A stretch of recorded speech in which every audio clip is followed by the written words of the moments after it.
Good evening, everyone. This is Dr. Melanie Battles here with Scholars for the Soul Educational Solutions Firm. And tonight we are talking about why teachers won't take your feedback seriously. And the reason why I am so committed to this topic is because when we think about being instructional leaders, a lot of times we are frustrated because what happens is we don't see what we want to see. And so when I'm talking about seeing what you want to see, I'm going to always be talking about culturally responsive teaching, because if you are not pushing teachers and your admin and your schools to center being culturally responsive, especially in 2024 with all that we're dealing with in the society that we live in, you will vastly be missing the mark. And so my experience in K-12 public schools, I've taught in charter schools, and through that experience as an instructional leader from the classroom into instructional leadership, there's this gap, right? Unless you've got an amazing school district, and if y'all do, let me know in the comments, but unless you've got an amazing school district that actually invests in providing you with a baseline foundation of information about what does it mean to be an instructional leader, because we let people into these positions and we aspire to grow into these spaces, but we're not given the tools and the support that we need. Hey, Huey, we're not given the things that we need. So I'm here on LinkedIn, I'm here on YouTube, and then I'm also here on Instagram. If you see me looking back and forth, I'm looking at the two different audiences. Tell me where you're from in the comments below, and share this live with someone, especially if you know they are an instructional leader. So what we're going to focus on today in this conversation is we're going to talk about three really big issues, three things that we, meaning me, myself as an instructional leader, now as a consultant, but I really like to call myself a coach, right? Consulting is a real fancy way of saying this is the work that I do. But what I love to do is to provide coaching, to provide mentoring, to provide this model of instructional leadership that actually prioritizes culturally responsive teaching. Now, before I get down into the gritty, I'm sharing with y'all the things that we're going to talk about for this live about why teachers won't take your feedback seriously. We need to all make sure we're on the same page. So when I'm talking about culturally responsive teaching, I'm not just talking about culturally relevant teaching. I'm talking about culturally responsive teaching. So how is that different? With responsive teaching, I have a formula that I've learned from the work of Zaretta Hammond, Geneva Gay, Dr. Gloria Ladson Billings, Dr. Chris Emden, Dr. Gold Muhammad, a lot of the people that have done this research and have practiced this work. But what I love to focus on is cognition plus culture.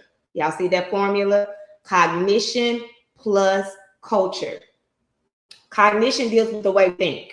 So we're talking about how our brain processes information. And so when I'm talking about culturally responsive teaching, I need you to know that we're talking about how the brain processes information and uses student culture, youth culture, different ethnic groups, different racial groups, different identity groups, all the different identities, how that culture, how that way of being is integrated in the way our brain processes information. So, you know, when we're talking about the brain processing information, you got to know emotions play a big part. You cannot tell your students, instructional leaders, you cannot tell the team that you are residing with or residing over to leave their emotions at the door. Virtually impossible for human beings. It does not happen. Emotions play a huge, impactful role in how we learn, how we make meaning of the world around us, how we engage with people, how we act in new experiences, all of the things. You got to know that that's a major key. So, with that in mind, you plan ways to connect first. Okay. So, as instructional leaders, because that is who this live is primarily centered around. I love my teachers, but what I'm finding is that our teachers want to do this work, but a lot of times when I go into schools and I'm working with teams and I'm working with teachers, they're like, we need admin on board. We need our instructional coaches on board with what you're saying. We need to all be aligned on the same page. And so when I'm talking to you as an instructional leader, thinking about the fact that you go in, you observe, you evaluate, you take your notes, you look at what students are doing, you're looking at what teachers are doing, and you're giving feedback. But here's the thing. A lot of coaches, a lot of academic deans and assistant principals and all the folks that deal with instructional leadership, a lot of times I am noticing the frustration rise because you know that culturally responsive teaching, good sound teaching is not happening the way it should be happening. So you give all these suggestions, you give strategies, you have PLCs, you do professional development, you do all these things, but you go around, you observe again, and what do you hear? Crickets. Nothing. Nothing has changed, or very little that has no impact on instruction has changed. And that's the gap that we're trying to fill, the instructional equity gap. And that is something I heard Zaretta Hammond say maybe a few years ago, and I just can't let it go. We talk about the gaps. You see the gaps in Black students versus white students, or Latino students versus white students, or attendance gap, academic achievement gap, behavioral gaps. We're talking about all these gaps, but we're not focusing on the biggest gap that can actually impact all these other gaps. And it is the instructional equity gap. So what do I mean? Instruction has to be equitable, meaning it is fair, it is accessible, it is responsive to everybody in the learning environment. So if we're talking about instructional equity, the truth of the matter is every child is not being served very good instruction. And so I'm seeing it. I know you all are seeing it. I know that we probably experienced it as a child in the K through 12 system, but we can't keep looking at what's happening or not happening and not have a solution to how we can actually work on this issue, right? Let's start with issue number one. And issue number one is dealing with there's a disconnection somewhere. And we're talking about why teachers are not responding. Why are they not accepting your feedback after you've done these observations, after you come in and say, let's work on these strategies, and maybe a couple teachers do it, but you don't have a full staff buy-in. And one of those issues is that there is a disconnection somewhere. One of the things I'm gonna tell y'all about this cohort, I'm working with a cohort, the Leading with Soul cohort. And one of the things we started off with in the cohort is looking at our team's emotional intelligence and resilience. And a lot of times we're seeing, I know y'all have seen it, I've seen it, I've seen teachers walking out of the class mid-lesson. I've seen teachers harming students by saying very disparaging racial, I won't say slurs, but like just very racially charged phrases and statements. And I mean, we've seen teachers get so angry and upset, and I can't always blame them and say they're wrong for those emotions, but what they're doing is they're exhibiting this high level of frustration with the way things are going. But there's nobody there to support them, to show them how to get out of this frustration. All I keep saying is the kids need to do better. All I keep hearing is that the kids are doing this, the parents are not doing that. And trust me, it's valid. I don't make excuses. It's valid. There are a lot of things that are wrong that are happening. There are a lot of instances where parents are not parenting in ways that we would agree with, or in ways that would even support you being able to give good instruction and have a conflict-free or conflict-less learning area, right?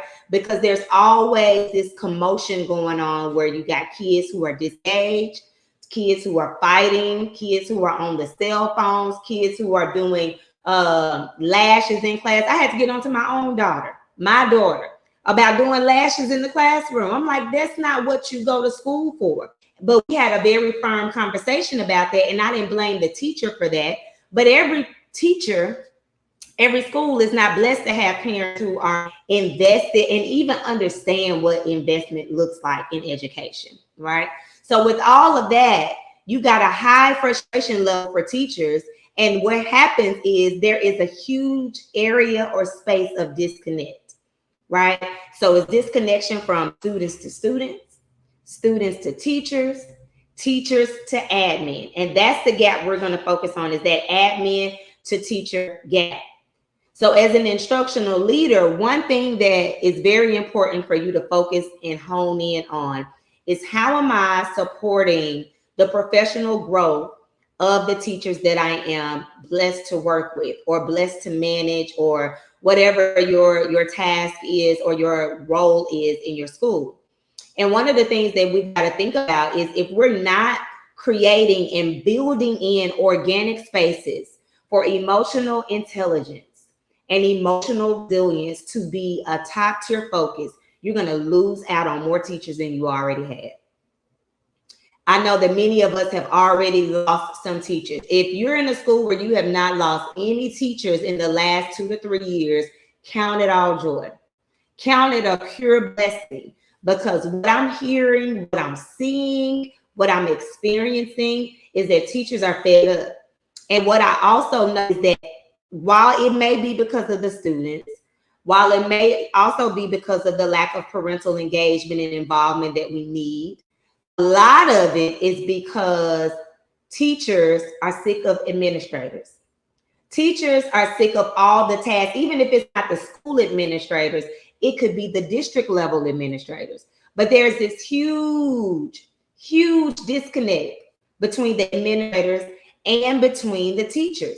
And so what we see, because of that disconnect, when you come in and you're trying to observe and give feedback, they don't want to hear it. You have maybe even gotten so in tune with completing paperwork, going to meetings, doing all these different things that are called upon for your job now as an instructional leader, that sometimes we forget what it takes to actually run a classroom of 25 to 32 kids at one time, what it takes to actually manage all those emotions and bring sound quality instruction. So because of that disconnect, teachers don't hear you. Because of that disconnect, teachers are not receiving the feedback you've got. And here's another reason, issue number 2, because there is not a focus on instruction, period. What I see a lot of times that happens, 36, you, now I thought 32. I had 32 at one time. And that was back in 2000 and maybe 10. When I first started teaching, after the first couple of years, I think it was like 2010, 30 is wild. That's absolutely wild. But what the problem with having so many kids in the classroom, and how it is related to what I'm talking about, is that so often we're focused on classroom management. And what happens is, if your classroom management, because that can be a goal, and that can be a great goal for teachers to have as a professional growth goal, especially if you can't teach because you can't manage. However, if that is in isolation from the instruction, you can have all these routines, you can have all these rules, all these consequences, all this PBIS and all these other things intact. You can have those things going, but if you don't have good instruction to undergird that work, kids are still tapping out.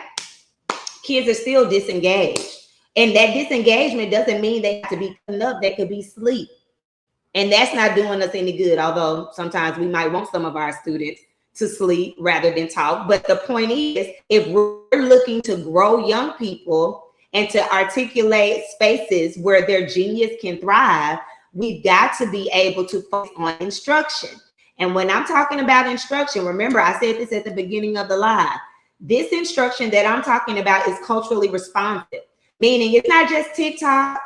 It's not just bringing in figures that they relate to, although that is very important. It's about how is the brain going to process this information, this content? How am I connecting this information, this content, to the culture of my students and to the way that their adolescent or 10-year-old brains will process information? So if we're still trying to do lecture style, if we're still trying to do open your books and read and answer these questions, and that's what we call learning, and that's what we call engagement, we're going to keep missing the mark. And so as an instructional leader, when you come in with feedback, your feedback has to be focused on instruction. But the reason why your teachers are not tapped in is because you're focusing on everything else. And this is, I know the truth. I'm working with the school, and I went in, I observed her, isolated from her other observers. And she made the statement that she's not received this kind of pinpointed instructional feedback before, because all she heard was, and she could have gotten it, but what she heard and what resonated with her was that the students were not behaving the way she thought they should. And she is that administrator. However, when I was there, students who were 8 years old were acting like 8-year-olds. And so what I told her to do, go back. I want you to research, what are the developmental norms of these children in your class? You got 8 and 9-year-olds. What are developmental norms for these young people?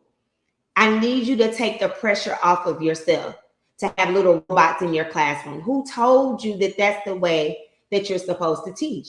So leaders, if that's what you're focusing on, if you're not taking into account the natural way that young people will behave and what they're learning and how their bodies are changing and what are the normal things they do because they're freaking kids, if we're not taking those things into account, we focus on those factors that are really outside of the norm. Now you're trying to make young people conform to this idea of what you think is a good student, which typically is a student who's quiet, who doesn't rock the boat, who doesn't ask questions, who does everything you say exactly how you say it when you say do it. So where's the liberation in terms of thinking in that? Where is the opportunity for their genius to shine? All you do is replicate what you say to do. So that's why the teachers can't take your feedback seriously, because you're not focusing on how to build instruction that is strong, that is culturally responsive, that actually lends itself to thinking about how the brain, especially at whatever age group that you're working with, how does that developmental brain actually engage best with this content? Okay. The third issue, feedback is not delivered impactfully. It is not delivered impactfully. So I know a lot of times we see this sandwich analogy where we give the positive, then we give the constructive, then we give another positive. And nothing's wrong with that necessarily. But if you're not delivering this feedback that actually pinpoints, first of all, how does the feedback help me to get my students to proficiency with this standard? So one thing I'm doing, I did it, we've been doing it the last couple months with this school that I'm contracted with, and we break down and unpack the standard. So you've got to be thinking about, if I'm teaching in a culturally responsive way, how am I going to help folks to actually attend to cognitive load? Cognitive load means how much their brain can actually take, how much I need to chunk up instruction so that it is sequential and is going through the brain in a way that gives optimal learning results. But if I think that I can just roll out all this content, I haven't connected it to their prior experiences, I haven't connected it to their culture, I haven't connected it to a way that's sparking their curiosity, I haven't connected it to a way that's engaging, like a puzzle or some kind of riddle or some sort of analogy or metaphor. We're just diving straight into the content, and you can't tell teachers this. Like, this is what you got to be able to tell teachers, y'all. That's why they're not getting with your feedback, because you've got to be a genius at this instructional leadership. And trust me, this is not about blame. Because I get it. I was an instructional leader who did not, through the district and their services, get any sort of development on what it meant to be an instructional leader. And I coach and lead teachers to knowing what really good instruction looks like, feels like, sounds like. Like, what does that look like? Thankfully, through the grant program that we had, I had an amazing coach who was my coach. And here's the thing, if you're a coach and you don't have a coach, it's questionable. It's something that you got to think about. If I'm a coach and I don't have a coach, I don't have a mentor who's been there, done that, and can help me through learning how to be a powerful, and I don't mean powerful as one to hoard power, but a powerful as one to share power. If I don't have somebody helping me be that powerful instructional leader, how am I going to be able to do this for the teachers that I lead? And this could mean I have all good intentions. I want my teachers to grow, right? I want them to be at their best. And that's what I encounter. That's why I bring folks through the instructional, the Leading with Soul cohort that's for instructional leaders. Because when we're going through that cohort, I'm your coach.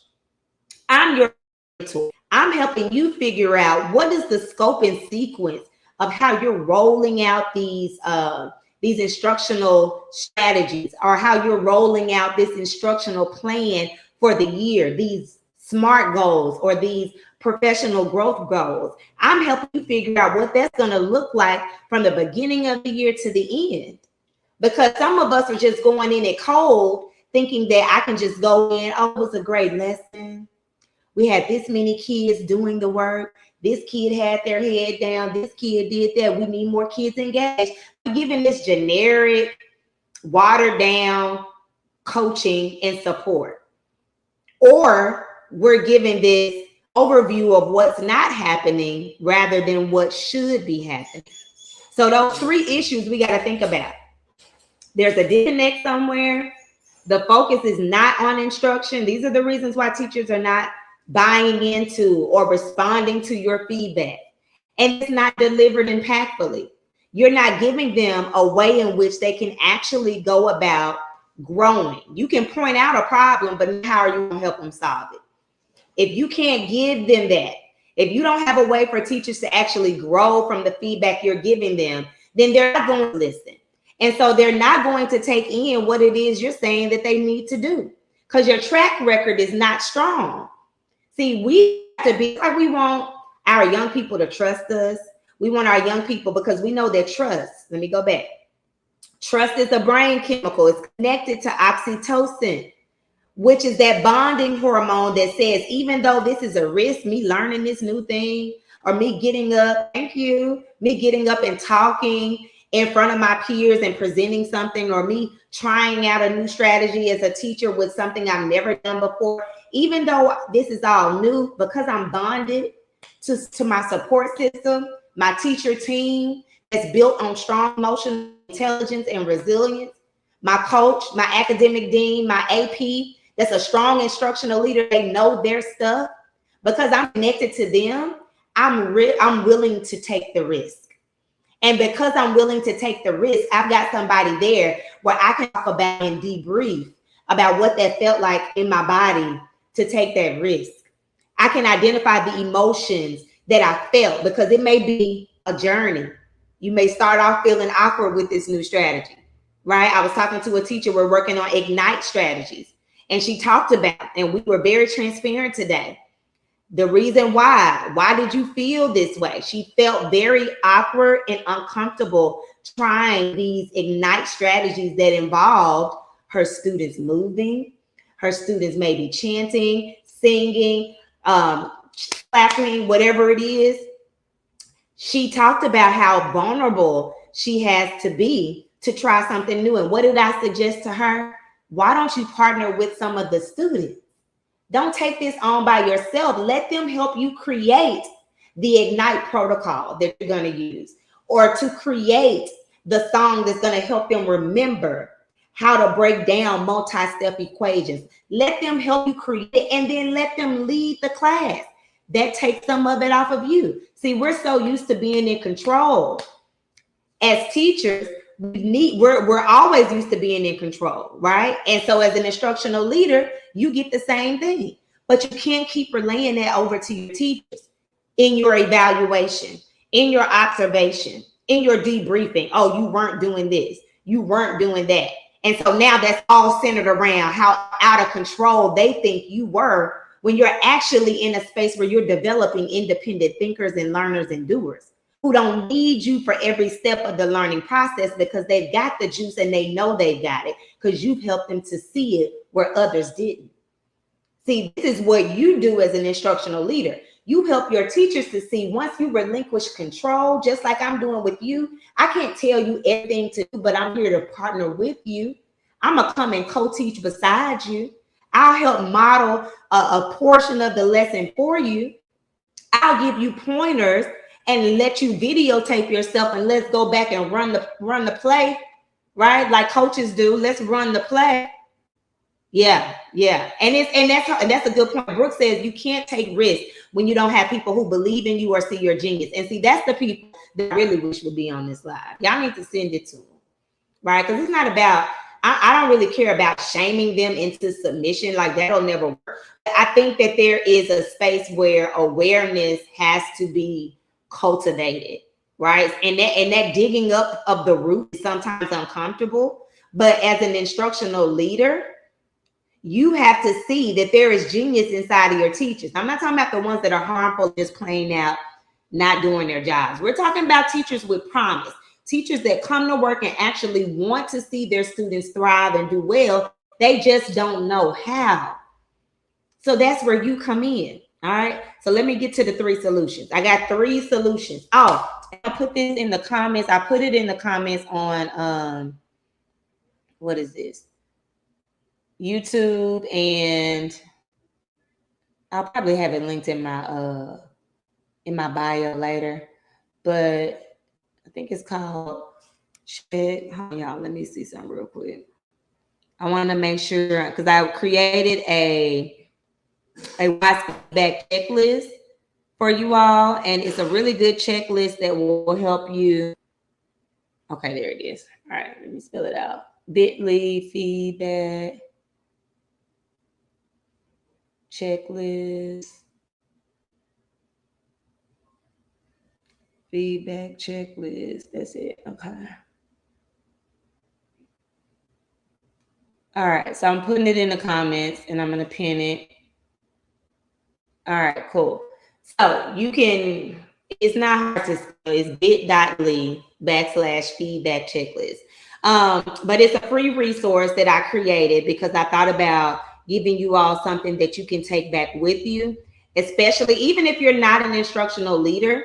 This is something that if you're in a space where you coaching your own self and you out here getting the resources and you want to see how I can better coach myself, I'm sorry you're dealing with that, but here's something that can help you, right? And if you're a leader or you know of a leader, you can give this to them and let them know, hey, here is a great tool. Here is something that will help me to grow. So that culturally responsive teaching, that stuff that connects to the brain and the culture, will actually help me grow, right? Yeah. And you do know your issues, but sometimes I gotta challenge you a little bit. Sometimes you don't know all of the things, right? And what do I mean by that? Let me contextualize that. Sometimes it's hard to see the forest from the trees because you're so immersed into your classroom every day with the same, some of y'all with the same, well, everybody with the same kids. Some people see different children throughout the day if you're on the secondary level or even third on up when they switch classes. But sometimes it's hard for people to see it's spaces where they can grow, right? Not to say, I'm not even talking about biases and things like that, because some of us are doing their work ongoing.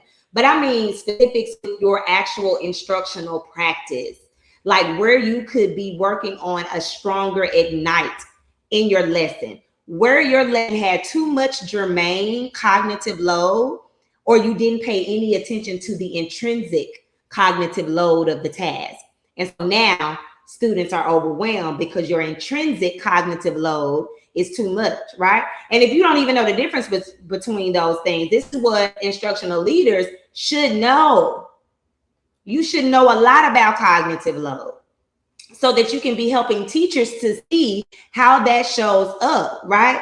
Yeah, they gotta come. They've got to come. What you say? They should ask teachers what they want. And that's what we talk about here in this checklist group. The first thing is identify the problem. What issue is most pressing for this teacher? I'm so good. Brooke, you helping me. You always help me. I appreciate it. That's the first thing. That's the first question in this checklist. So y'all need the checklist. The comment is pinned below. But what issue is the most pressing for this teacher? And I also put there to connect to their emotions, because what is coming up for this teacher that's causing this to be the most pressing issue? Why is it the most pressing issue? Because every issue should be able to be connected back to instruction, right? Even if it is the student's behavior, right? That's a variable, but how can we connect that back to instruction? All right, y'all got me off, but I love it because, you know, I like talking to y'all. All right, so let me get back. All right, solution number one. This is for instructional leaders. And hey, again, if y'all are not instructional leaders, you may want to say, hey, I was watching this live yesterday. Here was some really great points. And I would love for you to watch it, because I think we're all growing as learners. And I just love to keep growing alongside of you. Right, doctor it up a little bit. But solution number one, as an instructional leader, grow your expertise as a lifelong learner. If you are not doing the work, if you're not engaged in any kind of professional growth opportunities every quarter at the least, right? You're not in any classes, you hadn't joined a cohort, you're not doing something. You can't hear me? Y'all let me know, can you hear me on Instagram? He said he can't hear me. I think it might have did that. Sound is off. No. Come right back. I think it did that when. I hate when it does that. Let me see if it changes that. Can y'all hear me? I think the sound went off. I have to come right back. Can y'all hear me? No? Okay, I'm gonna come out and come back in. I'm going out. I'm coming back in. Okay, y'all come back. I think it messed up, yeah.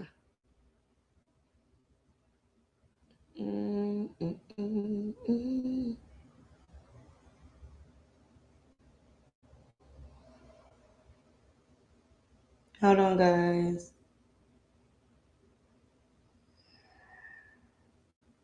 Okay, let me try it again. Okay.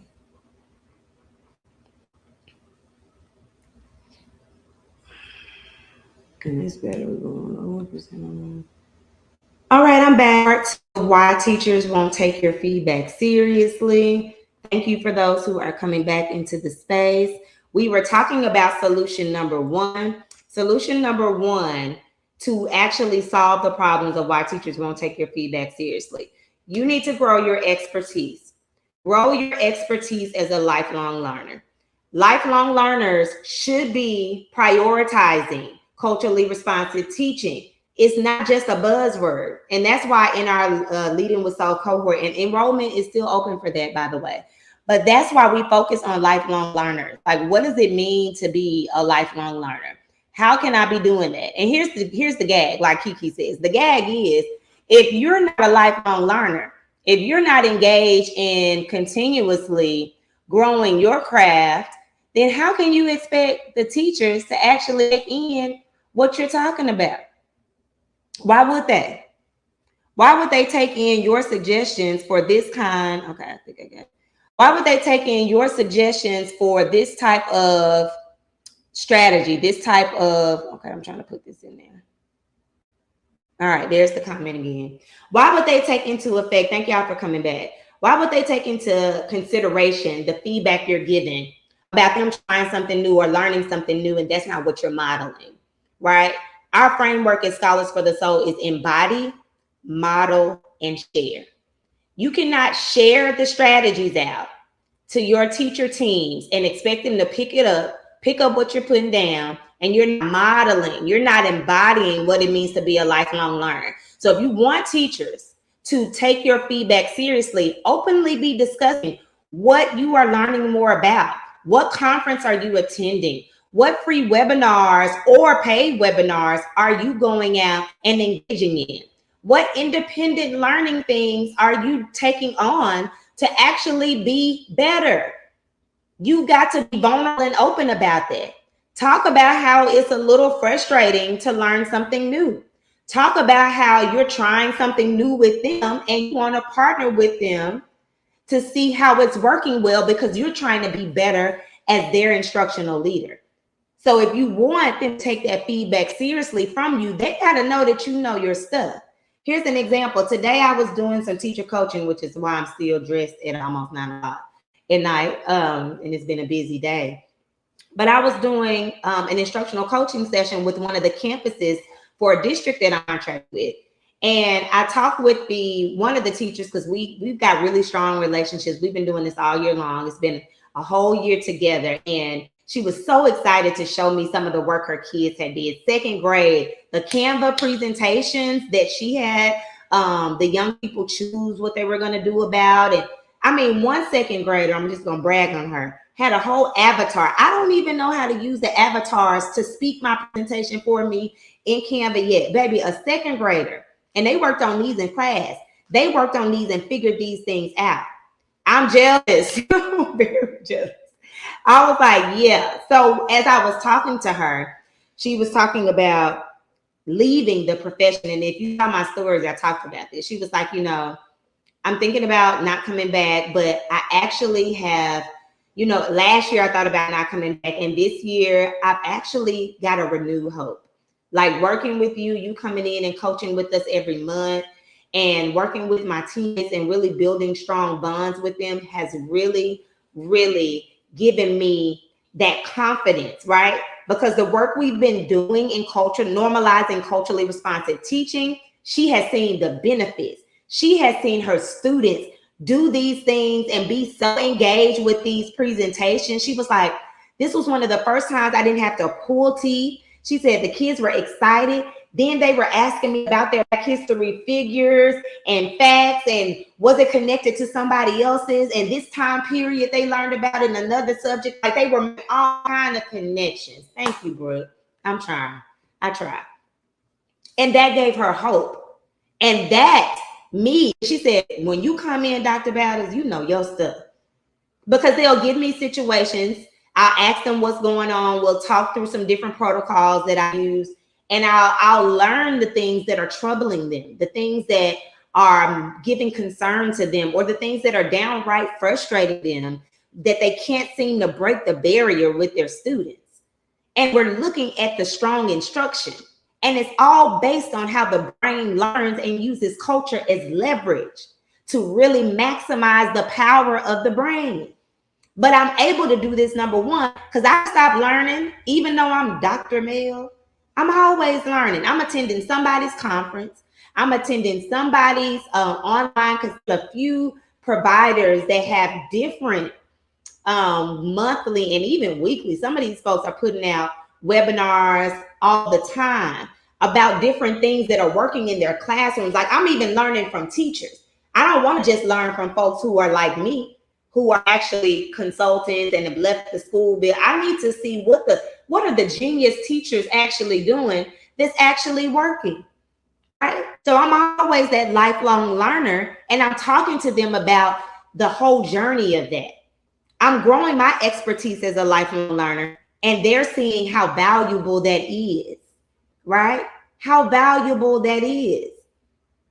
And because they see how valuable it is, they're more willing to take on that identity themselves. And the more we connect on those topics and those conversations about lifelong learning, I'm building this bond with my teacher teams that I'm working with. And I'm working with from K all the way up to 5 at this particular campus. So, and we're talking literacy to math, and I'm giving them all the tools, right? Because I'm consistently tapped in. Number 2, what can you do to get teachers to take your feedback seriously? Create SMART goals connected to data. You're creating these small, and when I say SMART goals, I don't mean they've got to be a long paragraph and little pamphlet.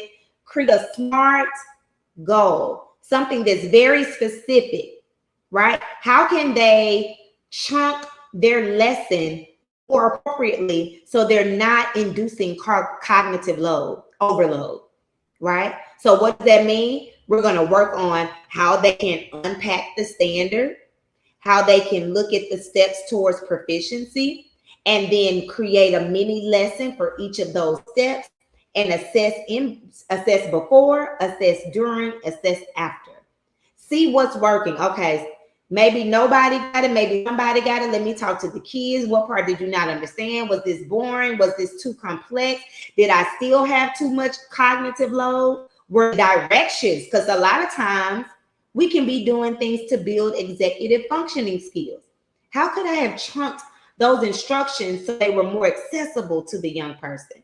How could I have created a checklist so instead of me having to be on their shoulder, they have to present me? I used to create little checklists, cut out, staple it, and they had to physically check, sometimes color code. When I was doing writing, argumentative writing was really challenging for my 8th graders, especially when you talk about rebuttals and counterclaims. So I had them, we used to color code, get those highlighters. Let's go in. I need you to find, you create your own key. You can do your own colors. Put that key up there in the top. Now you go through and you identify each part. And if you can't identify it, you may be missing it, right? And what other examples of what a rebuttal looks like, example of what a counterclaim looks like, right? Checklist of what's in a counterclaim. These resources to help them do what? Be those independent learners and thinkers. That's the goal of culturally responsive teaching. My instruction is so on point that all I've got to do is give them the water. They know how to drink it by themselves. I don't have to tell them, put your head down here. Now let's, and this is metaphorically, lap it up, drink it up. I don't have to do that. I don't have to do that. Because I'm building executive functioning as I go. This is the kind of specific feedback. This is the kind of SMART goal you can be connecting to the data that you're seeing, the data that says in the last lesson, for example, with this school, another school I'm working with this, what did she use? She used movement to articulate the writing process. And I think they're doing expository writing. So they had different body movements to remember the flow and organization of the writing. And what she was able to tell me was, I had this many students who normally would not engage and were synonymous, like it was going to be predicted that their head would be down during instruction. I could always see these kids' heads down during instruction. Now she was able to say, after I tried these Ignite strategies we talked about, those same 5 kids that are consistently disengaged, heads down, not focused, they were the most engaged. I said, what did their faces look like? They had smiles on their faces. They were laughing. They were actually moving their bodies. Then they actually took the movement, the instructional strategy that we're using based on the data that these students would not be engaged. I can now see that those 5 students actually were the most engaged. They were the loudest. Their bodies were moving the most. That's data that's going to give, here we go, your teachers the confidence to know that this work works. This is why, this is what I'm saying. If you're not building your teachers' confidence and their competence, you're going to keep cycling through this same conversation. I came in and evaluated. I observed you and I noticed this. Why don't you try it? And you see nothing. Like, and so we keep doing the same thing the same way, expecting something different in these classrooms, and we're wasting time. You're wasting your time, you're wasting teachers' time, and you're wasting the young people's time. And if you've seen the literacy rates in Arkansas, we're at 30% of our students are actually reading at or above grade level. What does that mean to me? We don't have time to waste. We don't have time to waste on instructional leadership, not really using your time to its highest potential. And that means you're giving the feedback that matters because you're connecting this SMART goal. Her goal was student engagement, right? She needed, some of these students wouldn't even try. Like, you can't say I got a goal for them to reach this level or this percentage on this assignment, and they won't even do it. You got to start at engagement. How am I going to first get them engaged enough to even try to do the assignment and do it with heart, do it with soul, do it with intention? Then I can look and see, because now that factor is no longer a factor. I've got engagement. So now I know that there may be a comprehension issue. Maybe I've got to bring in some more visuals. Maybe I've got to bring in some sort of mnemonic device, right? These are all culturally responsive strategies, right? Because I'm not going to bring in something abstract to them. I'm going to make the mnemonic device something that connects to their hip hop music, the TikTok people they know, the YouTube, the anime, the soccer, the football. I'm going to connect these strategies, these visuals, these contextual examples. I'm going to connect it to their culture. But this is what you got to be telling your teacher. So if you're not able to give them those specific things and connect it to data, then you're not going to have them buy into your feedback. Our last one, I'm wrapping it up. Focus on building connection year long. If you want teachers to take your feedback seriously, people listen and respond, because they may listen, right? They may hear you audibly, but they actually take your words and your feedback seriously when they're connected to you soulfully. Let me say that again. Folks, meaning teachers, will take your feedback more seriously when they're connected to you soulfully. Does that mean you have to be BFFs? No. No. You don't have to be BFFs, but you need to be connected in a way where you respect one another's craft. You respect one another's genius, one another's expertise. And because you are this lifelong learner, because you are a soul scholar, because you are investing in your own professional growth, and they see that, and you're willing to take risk, you're willing to be vulnerable, right? This is building connection. You're willing to be vulnerable about how it feels to take risk. You're willing to let them know I don't have all the answers. Like I was coaching today, and one teacher wanted help with, she's got an acronym, and she wants help with how she can incorporate movement or sound to help them remember this acronym that they're going to use for a math in 5th grade. I said, well, let me think on it, right? I wrote down the acronym, what each part means, and she knows I'm going to take some time and think about it, and I'm going to respond with an audio, or I'm going to respond with a video, or I'm going to respond with some kind of visual anchor chart. But it doesn't mean I've got to know it right there in the moment, because I'm a human. I don't have all the answers. While they do brag and they love that I am great at ideation, I'm great at coming up with some great, yes, lyrical math. Thank you for saying that, Brooke. I'm going to actually search that too. Let me put that in my notes, Brooke. But while I'm saying those things, I'm able to lyrical math. And see, this is what I'm saying. I don't mind people helping me. I just got PhD at the end. Those 3 letters doesn't mean I have stopped learning.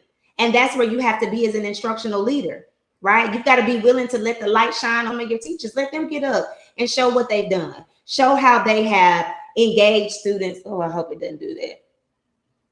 Y'all, my phone is dying, so let me know if you don't hear me again. She would. Yes, she would be. Can y'all hear me still? Let me know, because my phone is going down. So that's why it keeps popping in and out. Can y'all hear me? I think you can. I hope so. Let me know in the chat. Can y'all hear me? Can y'all hear me? Can y'all hear me? Oh, jeez. I hope so. Yes. Okay. Thank you, Bill. All right. So those 3 things, right? Focus on building connection year long. So this means, and I want to close out with this one.